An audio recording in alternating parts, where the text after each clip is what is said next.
Yo, what's up guys? For today's video nga pala, nagluto tayo ng special adobo guys. So tingnan nyo to, di ba? Adobo yan guys, napakasarap. Tingnan nyo, itsura pa lang yan. Pero syempre, ituturo ko sa inyo paano magluto niyan. Pork adobo nga pala to guys. Kaya siya tinawag na special pork adobo kasi ginamitan natin siya ng white onion, red bell pepper, at ng potato guys. So panoorin nyo kung paano natin ginawa. So basic lang naman to guys. Tinawag natin ng special pork adobo to kasi nga medyo ginandahan natin yung garnish, yung datingan, tsaka yung pagluluto natin. Ganun pa rin naman yan. Gagawa tayo ng minced garlic guys. Ito, balatan nyo lang, hiwain nyo naman liliit. Tapos ito, kaya naging social yan kasi di ba usually ang ginagamit natin red onion. Ito, white onion ang ginamit natin, di ba? Yan. Para sa mga hotel or restaurant yan, di ba? Social, di ba? Big time.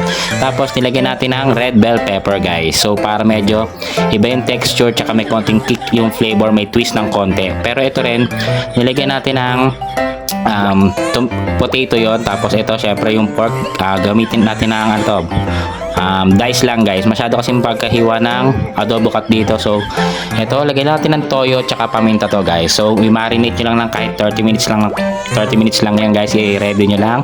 So ganun din yan, parang basic adobo lang din to. Medyo pinasosyal lang natin ng konti yung ulam natin sa bahay. So ito nga, ayun na, minarinate na natin sa toyo tsaka sa paminta yan. So ito na itsura niyan. Tapos ito yung hiniwa natin na white onion, garlic, red bell pepper, tsaka yung potato natin guys. I-deep fried nga pala natin yung potato natin. Ginamit natin dito guys, use oil para dun sa deep fry ng potato natin guys. Ayan, fried potato. Pero ano nga pala ito, may kasama siyang balat. Tapos yung ginamit nating use oil dito, pinagprituhan ng fried chicken. So okay lang yun guys. Tapos tusukin nyo lang ng tinidor kung malambot na. Ganito na yan, golden brown. Luto na yan guys. Pag tumusok na yung tinidor, pwede na yan. Para medyo crispy yan guys, diba?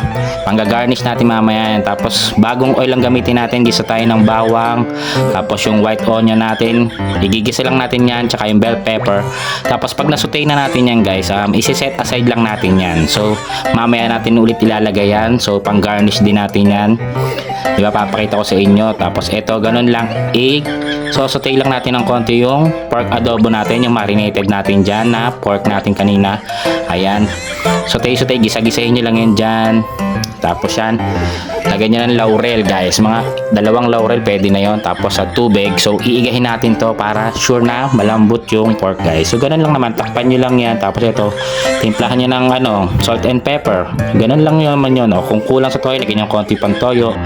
Tapos lagyan nyo ng suka. Ganun lang naman ka-basic yung guys. Parang adobo rin naman sa bahay to. Medyo pinasosyal lang natin ng konti para tinawag natin, ayan special pork adobo guys. So napakasarap, diba? Adobo lang din naman yan. Adobong baboy na pinasosyal lang natin yung dating at medyo nilagyan natin ng twist guys. So hanggang dito na lang. Salamat. Thank you for watching guys. Pa-like and share ng video na to. And pa-follow sa YouTube channel natin /TV. Thank you. Bye-bye.